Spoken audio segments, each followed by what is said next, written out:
If you've been thinking about starting a garden and you're not sure where to begin, I want to show you what's hanging next to my washing machine right now. 80 heads of garlic, all from this one raised bed, and they're hanging up to cure right next to the dryer, which is exactly as unglamorous as it sounds. And I want to show you how I got here because garlic is one of the easiest places to start. Here's what we're covering today. Why garlic is one of the best first garden foods you can grow, the 2 things it actually needs from you to thrive, and how to get started now so that next June you're pulling a harvest like this one out of the ground. The first thing, and this is the part that surprised me the most when I looked back on it, is how little this plant asks of you and how much it gives back. The answer starts with where this harvest actually came from. I bought the original seed garlic about 7 years ago from Peaceful Valley Grow Organic online, and I've been saving it and replanting it every single year since then. So every fall I take the best heads from that summer's harvest, separate the cloves, and then I put them back in the ground. So what I pulled out of my bed this week is the continuation of something I started 7 years ago, and that's something I find genuinely extraordinary. People have been doing exactly this with garlic for thousands of years across every major ancient civilization, saving it, replanting it, and using it all sorts of different ways. And I find that kind of cool, honestly, that I'm doing the same thing that people have done for that long in my suburban backyard here in South Carolina. But here's the part I really want you to hear. Last year's harvest that I had was small, and it wasn't because garlic is hard to grow. It was because of the circumstances I was growing in. Hurricane Helene had just flooded my backyard and my house in September 2024, and my kids and I had just moved into this place the month before. I planted the garlic in grow bags that October, and I didn't keep up with watering the way that grow bags require, and I didn't add the fertilizer that I normally would have. So really, given the circumstances, I honestly didn't do anything. The result was I still got garlic bulbs, but the smallest ones I had grown in 6 years of doing this. And last October, 2025, I planted them anyway. I didn't know what I'd get. I knew the rule of thumb: plant your biggest, most beautiful heads of garlic to get big, beautiful heads back. And I was looking at small ones, but I planted them because I wanted to keep this lineage going and because I believed a small harvest was still worth something. And this year, that experiment proved itself. Those small cloves turned into big, beautiful garlic heads. I honestly wasn't sure what I was going to find when I started pulling them up. I had prepared myself for another modest harvest, but I was okay with that because smaller garlic heads are just as delicious and just as edible.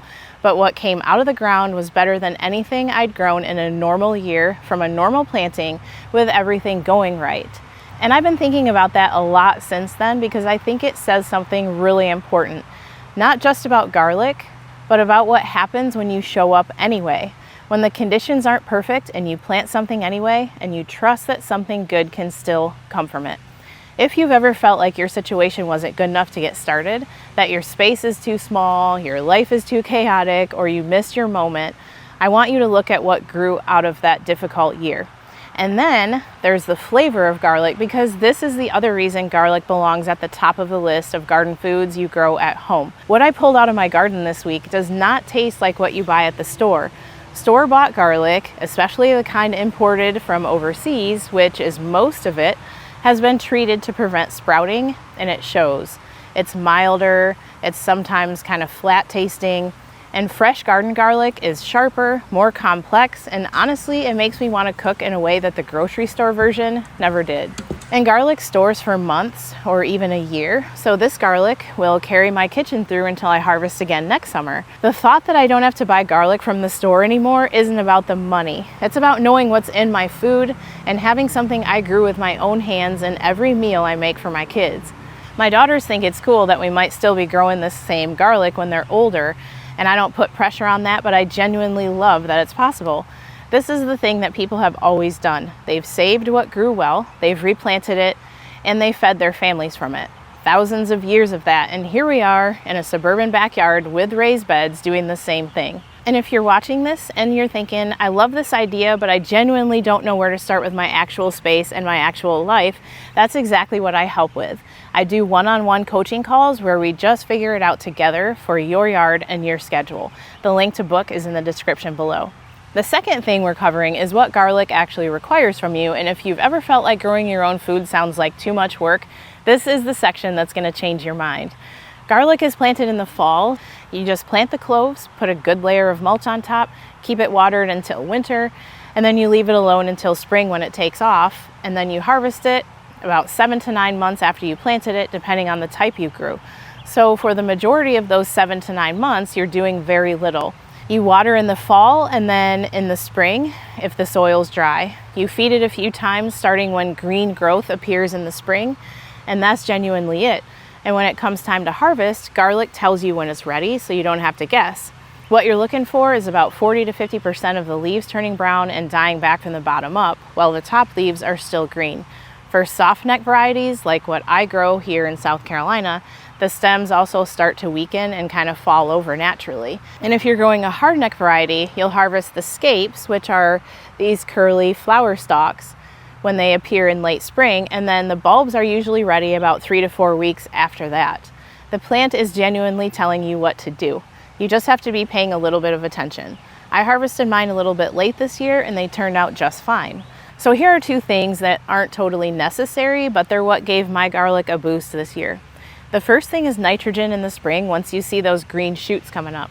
I used blood meal for this because it's organic and high in nitrogen, and I applied it twice in the spring, first after the plants showed new green growth and again 4 weeks later. The second is phosphorus about a month before harvest to support bulb development. I used bone meal for that, and I applied it twice starting in late April.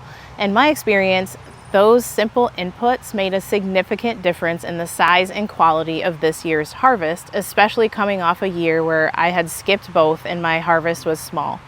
I know that sounds like a lot of steps when I list them out like that. In real life though, it's just 2 bags of fertilizer you can find at the hardware store and a reminder on your phone. That's the whole thing. That's it. You plant it, you largely forget about it through the winter, you feed it twice in spring, you feed it twice more in late spring, and then you pull it out. Once you pull them, you're going to want to cure them or dry them before storing. That just means tying them in bunches and letting them hang somewhere dry for a few weeks, and then cutting the stalks and storing them in a mesh bag in a cool cupboard. My 6-year-old helped me plant our garlic last fall.